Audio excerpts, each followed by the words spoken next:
Hey guys, this is Paulo with Meditation Amsterdam, and I am filming this on a Monday evening in the chilly Netherlands. And today I wanted to reflect on some of the insights that have been arising while reading the book, The New Primal Scream by Dr. Arthur Janov. I have found it to be an exceptionally insightful book. And one of the things that has been further clarified for me while reading this book is this notion of why it is that awakening requires so much work. Why is it difficult? Why is it tricky? Why is it all the things that we face when we try to cultivate ourselves and perhaps improve our life.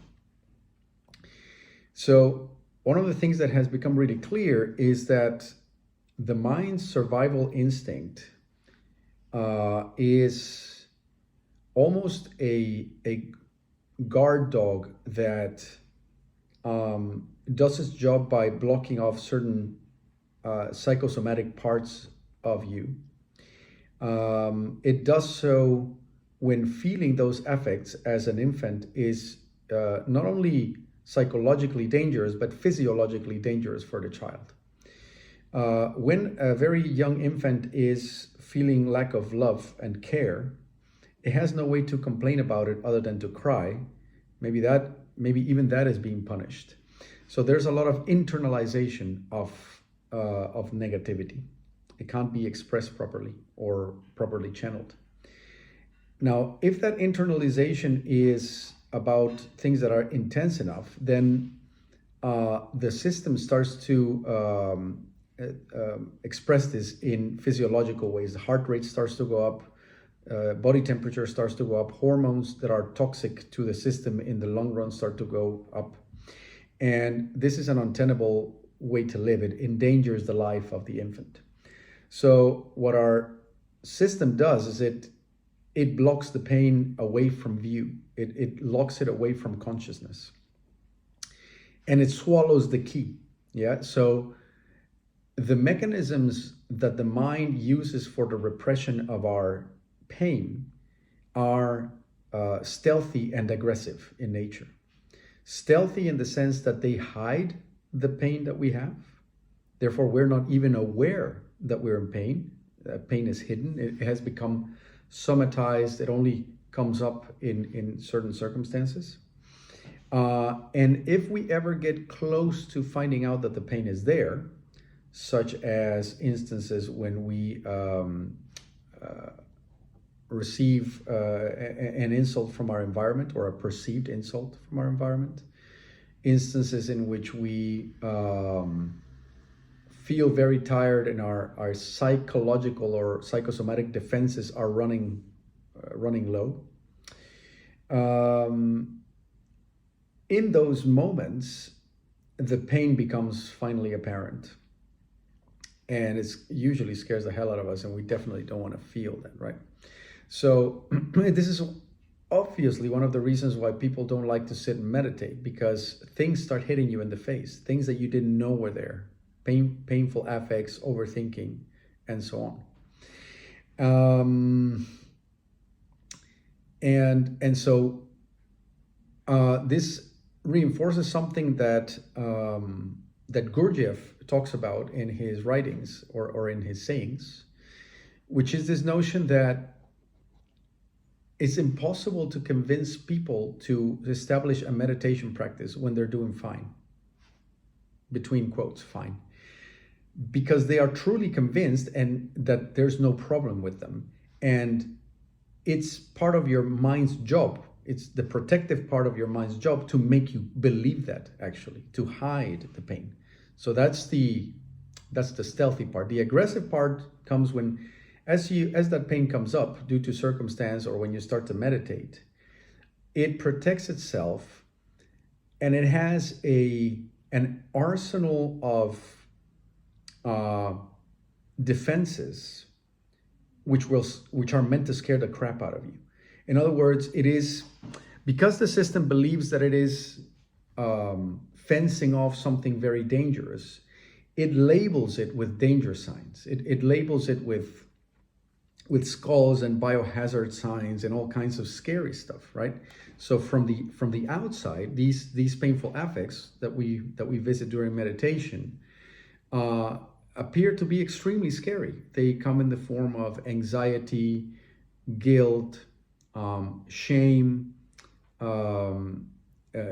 insecurities of a psychological nature, and those are it's psychological weaponry. But it also comes in like a lot of physical discomfort, like, oh, I think my heart rate is going up and I feel like I'm going to die, type of thing. So there's different layers of these defenses that we need to learn to dance with and to recognize as nothing other than defensive mechanisms of something that needs to be felt in order to be healed. But this is a long explanation to put into context that the nature of the work that we're doing doesn't necessarily go with the grain of our embedded infantile nature, because it is trying to break through into defenses that were set up there when the danger appeared to be deadly in nature, and the memory that is of the system keeps that valence. So the more dangerous it was back then, the more dangerous it feels now. And so learning to dance with discomfort and the scary boogeyman in the heart is a skill. It takes courage and skill and sincerity to learn to dance with this, so as to not become completely overwhelmed by the psychosomatic defense mechanisms when they are triggered. So we don't necessarily have our nature working in our favor when we're doing this kind of work. We actually are facing the very opposite of that. And that's something to take into account.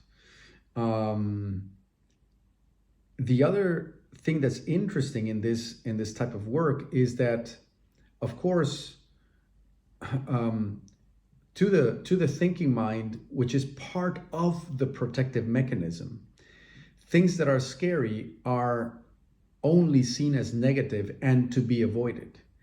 The dialectic process, I was mentioning dialectics in the previous video, or the one before, can't quite remember. That which appears as that which appears as hope to the thinking mind is trying to hide a hopelessness in the heart. Yeah. And the opposite also works. To admit hopelessness to the thinking mind seems like something that ought to be avoided altogether, because the thinking mind only sees the negative part of that equation. You see, we choose to live in toxic hope because we want to avoid our toxic hopelessness. But if we embrace that toxic hopelessness and go through it and see it for what it is, hope arises at the other end of that. But that hope is not toxic anymore, because it comes from clarity as opposed to obscuration, and that makes the entire difference. So one way I was trying to explain it to my own mind while going through this and while noticing what was happening in real time would be to say that the mind cannot understand that the way to courage lies in the admission of fear or cowardice.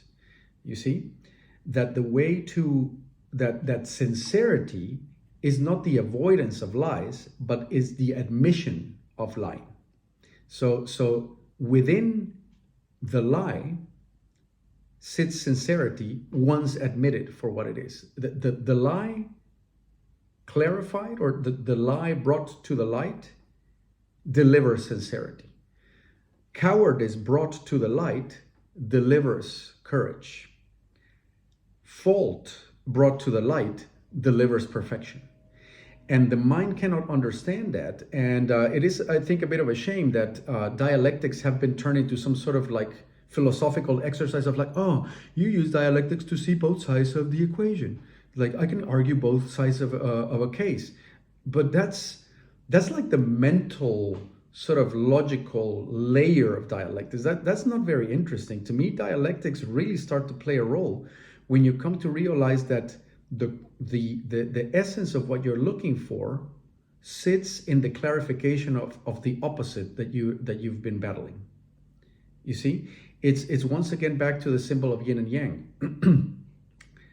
The movement towards extreme yin carries within it the kernel of pure yang, and the other way around.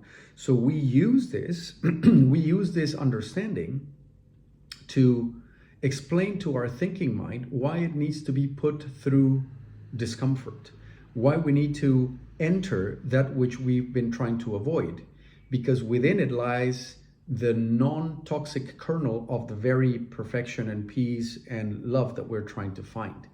That in a movement away from discomfort, away from pain, and in a movement to keep the obscuration in place, we continuously deny ourselves, and we deny our own truth, and in doing so end up more trapped, ever more trapped by the very things that we're trying to get around. And so that's the essence of today's video. It has to do with dialectics, it has to do with discomfort, it has to do with understanding the mental mechanisms that keep things stuck for protective reasons, which then become sort of metastasized and toxic when they were once protective. And I'm very curious what you guys make of this one, so do share it in the comment section. I'll be back with more videos pretty soon. So thanks for watching. Thanks for liking, sharing, and subscribing, and see you in the next one.